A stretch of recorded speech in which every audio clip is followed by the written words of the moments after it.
You pride yourself on being busy. You wear your exhaustion like a badge of honor pinned to your chest. You brag about only sleeping 4 hours a night. You treat hustle culture as your religion. And you firmly believe that the moment you stop running, the world will discard you without a second thought. But let me throw a bucket of ice-cold water on that delusion. You aren't being productive. You are simply a work addict, fleeing from the hollow emptiness inside your soul. You have become an expert at masking the slow decay of your nervous system with polished office check-ins and fake, aesthetically pleasing, healing Instagram stories. What you are experiencing isn't the common tiredness that can be fixed by sleeping in on a Sunday. This is chronic burnout. It is a cancer of the spirit that gnaws at your ability to feel joy, transforming you into a biological machine, a walking corpse that knows how to manage Excel sheets and reply to emails on time, but has forgotten how to live. You keep playing the role of the success story because you are terrified. You are afraid that if you strip away that mask, you will find out you are nobody. You have no identity. You only have output. You think that by working harder, you can fill the void of your self-worth. But the truth is, every hour of overtime, every sleepless night you sacrifice for meaningless goals is a knife you are twisting into your own future. The first sign is that you have lost the fundamental ability to simply be human. You cannot sit still for 5 minutes without reaching for your phone or checking for a notification that isn't even there. Why?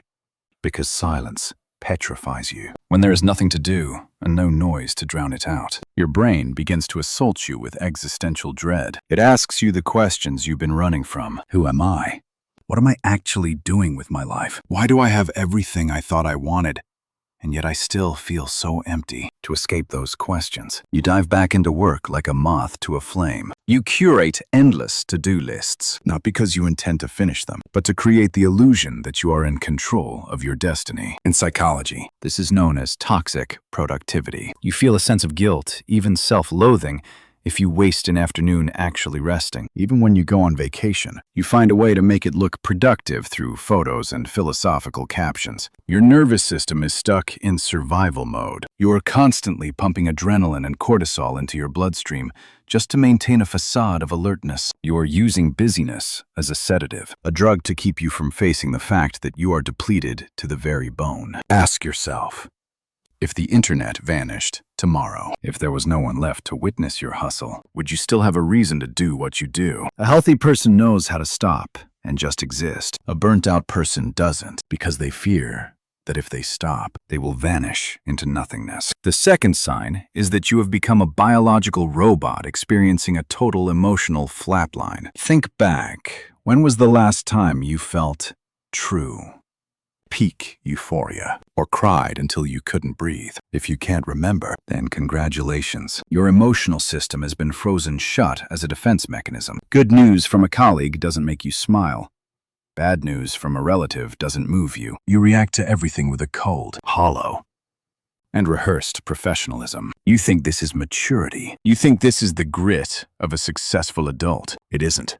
This is dissociation. When the brain endures prolonged overload and the crushing weight of societal expectations, it eventually flips the emotional circuit breaker. It understands that if it allows you to keep feeling, you will go mad from the pain and pressure. So, it kills the signal. You no longer feel the hurt, but you no longer see the beauty either. Your life is now grayscale, like an old movie stuck on a loop. You view the world through a fogged-up window where everything is bland, tasteless, and meaningless. You aren't cool or stoic.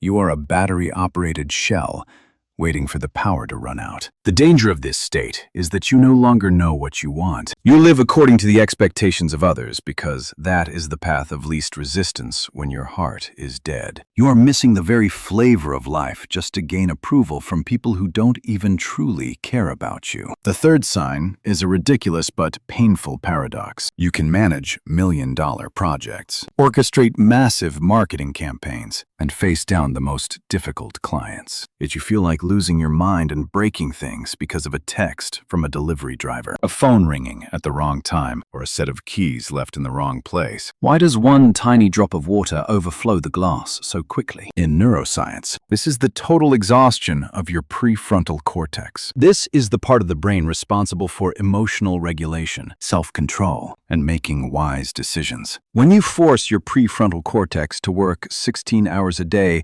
under the pressure of deadlines and constant judgment, it loses the ability to inhibit the primal impulses of your amygdala, the center of fear and rage. The result? You become toxic, irritable, and cruel to the people who love you most, the ones who are always there for you. Yet, you remain submissive, fake, and polite to your boss or your clients. You're spending your final drops of energy, your very best self, on people who are replaceable, and you are dumping your internal rot onto the people who actually matter. When the smallest inconveniences make you want to explode, it's not because you have a bad personality. It is a red alert, a siren screaming that your system is in cognitive overload. You are standing on the edge of a total nervous breakdown with no way back unless you choose to stop right now. The fourth sign is that you are committing slow suicide through sleep deprivation. Look in the mirror and look at those dark circles. They aren't marks of hard work. They are marks of self-torture. You are exhausted by 10 p.m.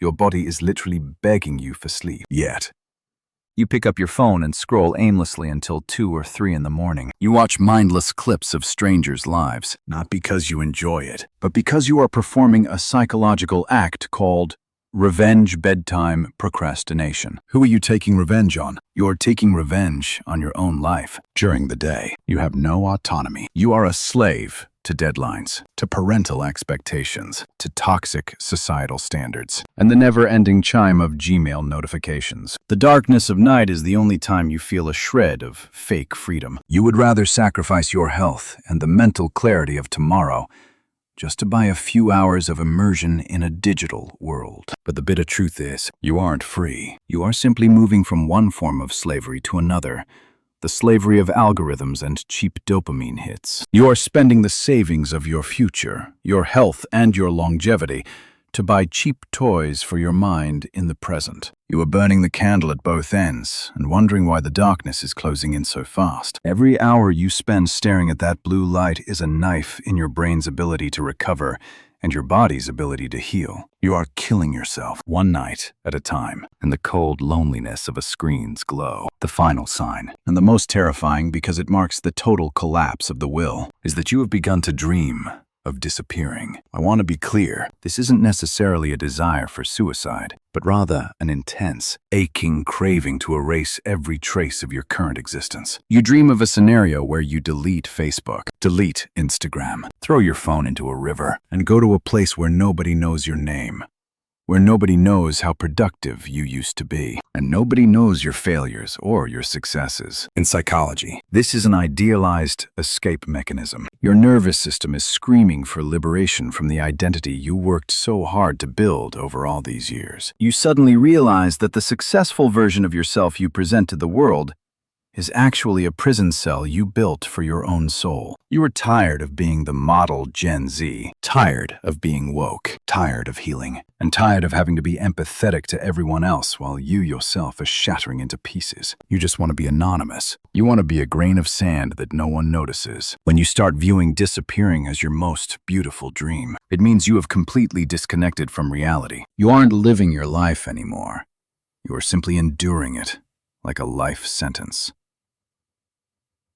You feel trapped in a cycle you created, and you don't know how to step out without letting everything fall apart. Listen closely to this, because it is the truth that no success coach will ever tell you. A broken computer can be replaced. A cracked phone screen can be fixed. But your brain and your nervous system do not come with spare parts. You are not a production machine.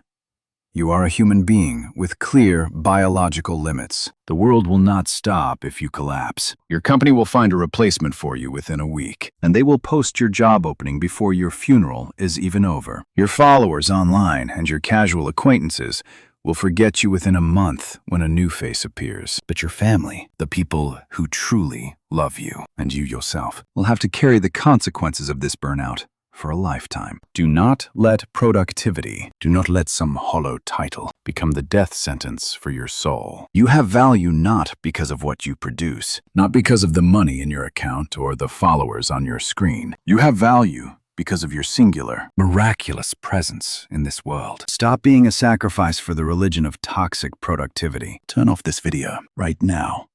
Do not scroll to the next piece of content, no matter how interesting it seems. Go outside. Breathe the real air. Look at the sky and feel the wind on your skin. Or even simpler, just lie down, close your eyes, and breathe without a purpose, without thinking about what you have to do next. Learn how to be useless. Learn how to rest in its purest form before it is too late. Life is not a marathon toward death. It is the collection of moments where you actually feel alive. Choose to live instead of just existing in exhaustion.